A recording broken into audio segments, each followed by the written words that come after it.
Bonjour à tous, deuxième vidéo sur Satnox version radioastronomie. Alors, je suis sur le système de réception. Je rappelle donc qu'il y avait un filtre passe-bande, un amplificateur et un détecteur logarithmique. Je vais essayer de qualifier l'antenne à partir de cet oscillateur, ce VCO qui va être sur 1420 MHz, sur lequel je vais ajouter un dipôle.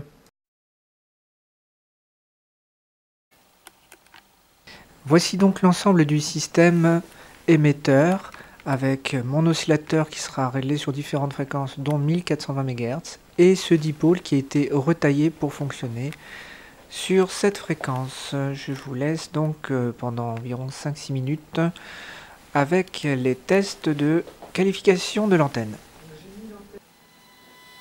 Donc j'ai mis l'antenne à peu près parallèle au sol et donc on a l'indicateur de réception ici sur le galva. Et ici, vous avez l'émetteur de test sur 1420 MHz, donc qui est actuellement calibré sur 1420. Donc je vais m'approcher, le dipôle, je vais l'approcher de l'antenne et on va voir ce qui se passe. Donc actuellement, le signal est à 1,3 volts. Non. 1,5, pardon. 1,4. 1,3. Si je mets carrément le dipôle entre les spires, j'arrive à 1,2. Si je vais beaucoup plus loin sur l'antenne,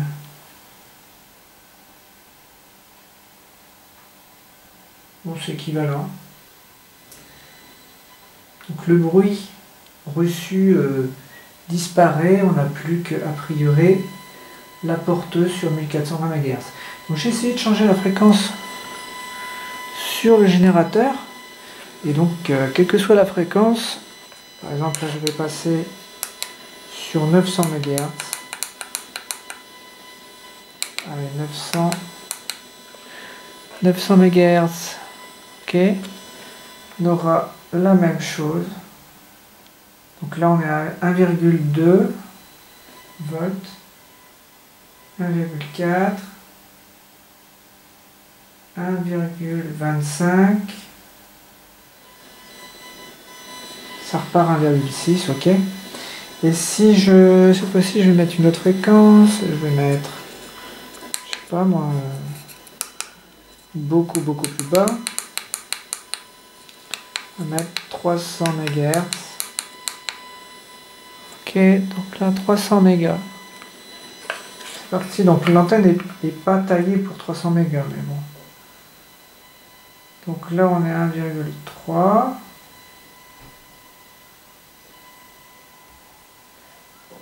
C'est pareil.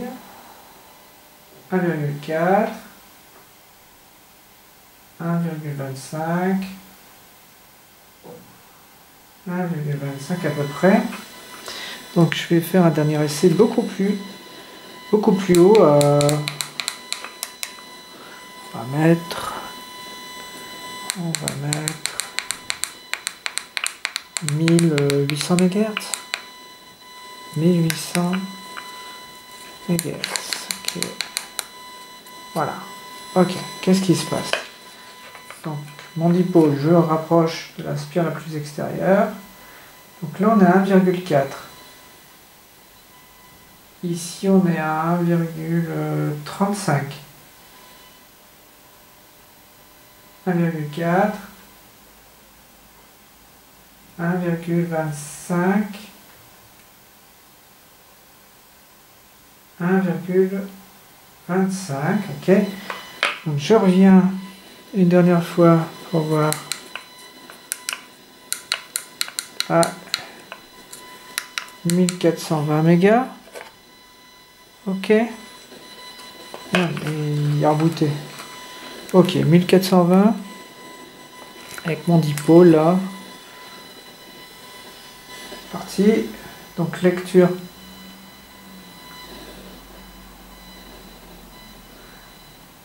Ici on est déjà à 1,2.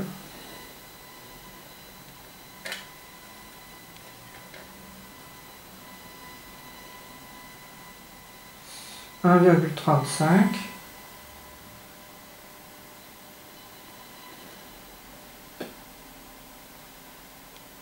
1,35.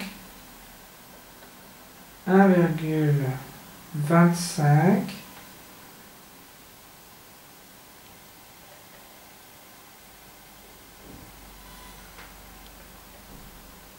1,25.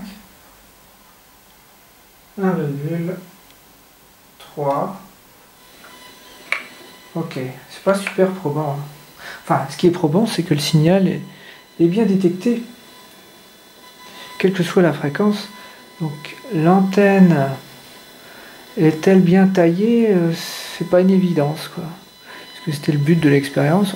Et bon, ce qui est intéressant d'entendre, c'est que c'est très perturbé en fait. Le signal est très perturbé. Il y a plein d'autres fréquences qui sont des modules qui sont détectés par l'AD8318.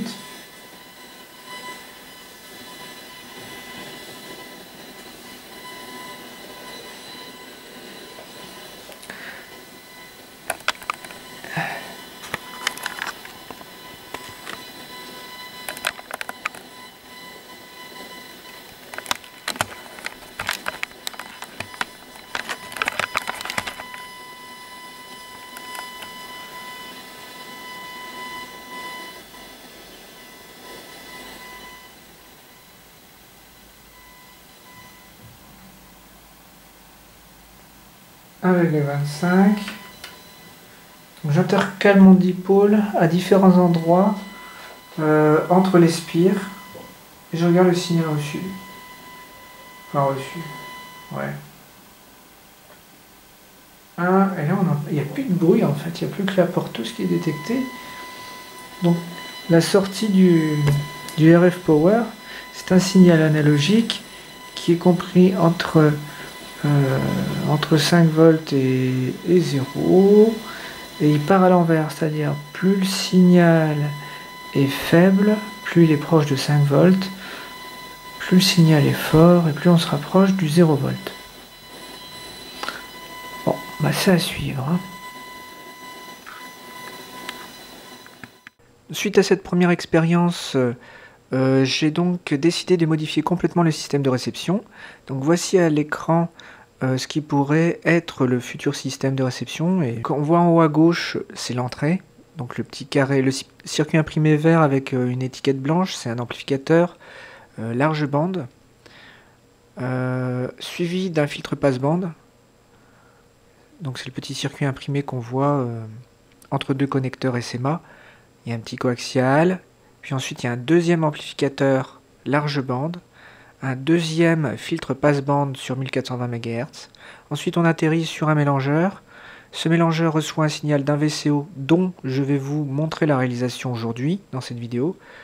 La sortie de ce mélangeur, ça sera une porteuse sur 1 MHz. Je le fais passer dans un filtre passe-bas et ensuite ça atterrit sur le détecteur logarithmique. J'ai donc sélectionné un composant pour le VCO, le JTOS 1550+ de chez Mini Circuits, dont voici le boîtier hybride. La fréquence de sortie dépend d'une entrée qui s'appelle VTune. La tension qu'il faudra appliquer sera entre 9 et 11 volts continu pour avoir des fréquences de 1391 à 1458 MHz. Voici le schéma électrique sous KiCad avec J1 à l'alimentation, J2 le potentiomètre de réglage et J3 la SMA de sortie du VCO. Voici donc l'aspect de la carte dans le simulateur de KiCad telle qu'elle devrait être réalisée. J'ai donc utilisé ma CNC chinoise pour la réalisation de la carte.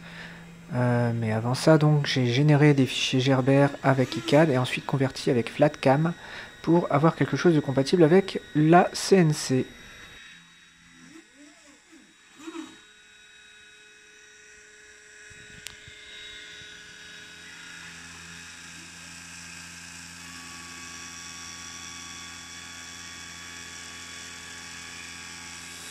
Je vous propose de regarder la réalisation du circuit imprimé presque dans son intégralité, puisqu'à la fin le système s'est planté et j'ai donc dû un petit peu m'amuser pour reprendre la gravure là où elle avait été arrêtée.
Hey, ça s'est planté.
La carte est terminée et les tests ont commencé.